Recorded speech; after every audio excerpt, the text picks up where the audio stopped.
What is going on, everybody? Welcome back to the channel. Aftersound here, bringing you Splinterlands content daily. We also stream over on Twitch at This Is Aftersound, so come by and say hello. All right, obviously I don't have Splinterlands up right now, and that's because I want to talk about something.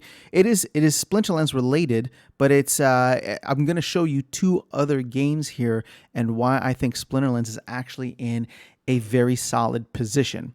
Now, for those of you who've been watching or have seen previous videos on the channel, this is DeFi Kingdoms. It's a game that I can't say that I'm playing because I don't have a hero in the game, although I do have some capital in here that I put into the DeFi elements of it, like the decentralized platform, because they have some crazy APRs on their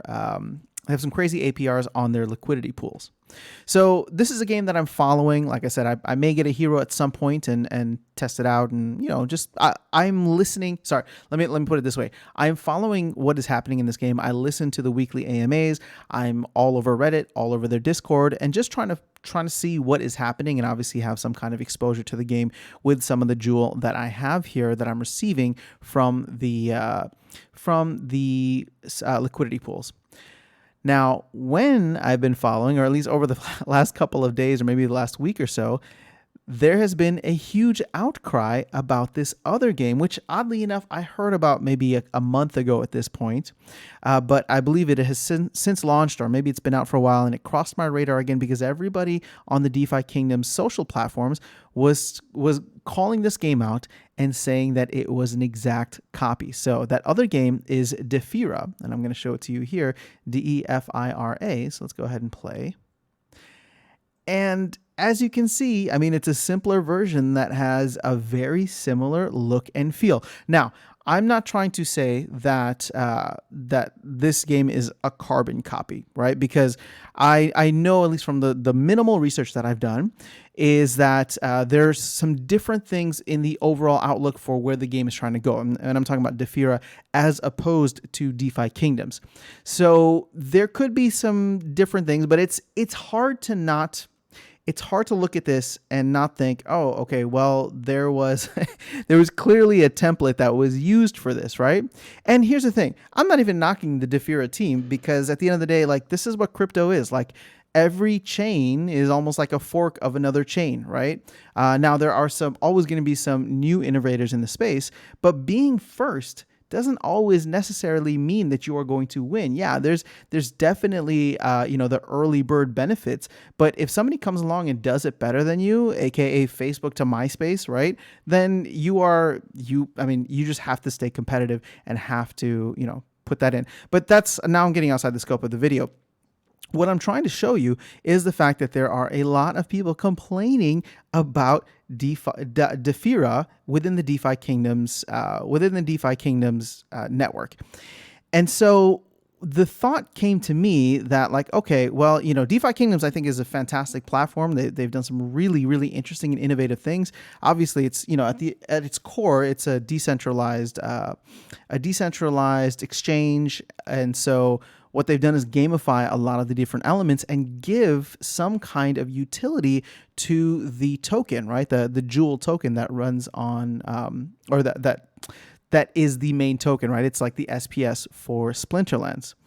And so that is something that is fascinating for me to watch, fascinating for me to follow, as opposed to what's happening with Defira. Now, how does this relate back to Splinterlands? Let's go ahead and take this back to where Splinterlands is. The reason that this is so powerful to me, and why I think Splinterlands is actually in a good spot, is because the game is so complicated. It's not just a very polished and well thought out decentralized exchange or DEX. It's not just a simple game that somebody else can take along and copy. There are so many different elements, and part of this probably goes to the fact that Splinterlands has been around for several years now. There's different expansions of cards, aka NFTs, that have come out that all interact with each other in different ways. The rule sets are very complicated, or can be very not complicated, but can be very complex, and therefore the strategy when playing this kind of game, no game is ever going to be the same, and that's actually what keeps me coming back, and I'm sure what keeps a lot of other folks coming back.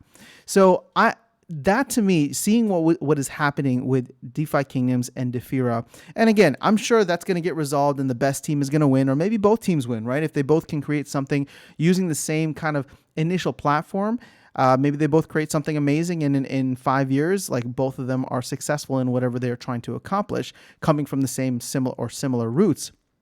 But what that says for me is that there is very little competition for something like Splinterlands, right? Yes, there are other card games out there, and those card games I don't have much interaction with or much experience with, so I'm not going to comment on them. But in order to like copy straight up, like a carbon copy of Splinterlands, would be incredibly difficult. I mean, somebody could come along and try to do it and release a bunch of NFTs that, look like a Waka Spirit Blade, that look like a Shinlo, or look like a Prince Julian, right? But you wouldn't have maybe the network effect in there. And also, I don't think that would be very easy to do. As you can see, Yabamet has been like underwater for the past 3 years due to the fact that he's created this game. I mean, both him and Agrod have created this game and just added more and more complexity, more and more elements to it. But more than that, the community around, and I'm looking at the market here, the community around the third-party apps, right? Like Peak Monsters, Card Auctions, Monster Market, you got Splinter Cards, Baron Toolbox. Like, there is a very vibrant community here. Now, that's not to say that if a carbon copy came along, people could flock there thinking that they could get in early, right? And that's kind of why I was messing around with Defira and wanted to see, because I'm just like, well, the APRs here are going to be ridiculously high, and they are, by the way. And so the APRs here are going to be ridiculously high because of the fact that it's early, right? It's a copy or a similar, similar type of take on a different thing, but the volume isn't there yet. So if they have all of it, similar to how SPS at the beginning, right? SPS staking was like in the hundreds of APR, just because there wasn't as much, or there weren't as many people, and there wasn't as much SPS staked. So therefore, looking at it in that vein, it's just like, okay, well, there might be an opportunity in Defira. So there could be an opportunity if somebody were to copy Splinterlands, but looking at the way that the game operates, the different rule sets, all of the different NFTs, the abilities that they have and that they trigger, to me, this game is incredibly difficult to replicate. And so I think if it was easy, we would have seen that already, right? Because we look at crypto. It's just rampant with scams, rampant with copies, rampant with knockoffs of whatever. And nobody's done that for Splinterlands. Yeah, other people have come out and created different card games, and that's great. I mean, there doesn't just need to be one card game. I think as many card games as there are players who want to play them is totally fine.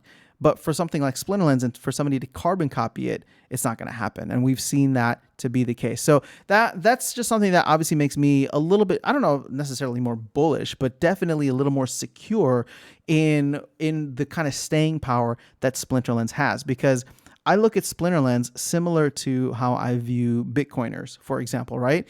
After a certain point, you just kind of get it. And you're like, oh, okay, now I understand what Bitcoin is for. And therefore, I'm going to buy and hold, or buy and, I'm sure people still trade. But the point is that if you understand what Bitcoin is, you are going to hang on to some just because of the fact that you understand that it is valuable as a network, right? As a a decentralized monetary network. So in the same way, I mean, Splinterlands is a game at the end of the day, but I do believe that there are people who come into the game and become believers, like myself, right? I'm not the only one where it's just like, hey, I came in at a certain level, and people come in at all different levels, but they understand that in the long run, owning a token like SPS, owning your assets in game, is only going to get more and more valuable over time.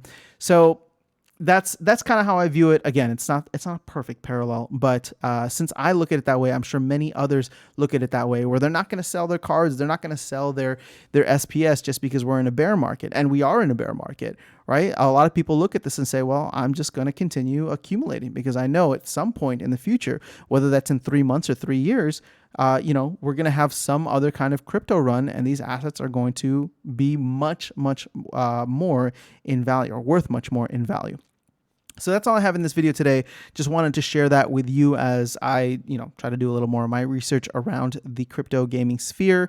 And like I said, I always tend to come back to Splinterlands. That's why this channel is very much dominated by Splinterlands content. But if you do want me to check out something else, I'm always open to it. So let me know in the comments below. I will catch you guys all in the next video, and I will see you around the game. Have an amazing rest of your day and an awesome weekend. Take care.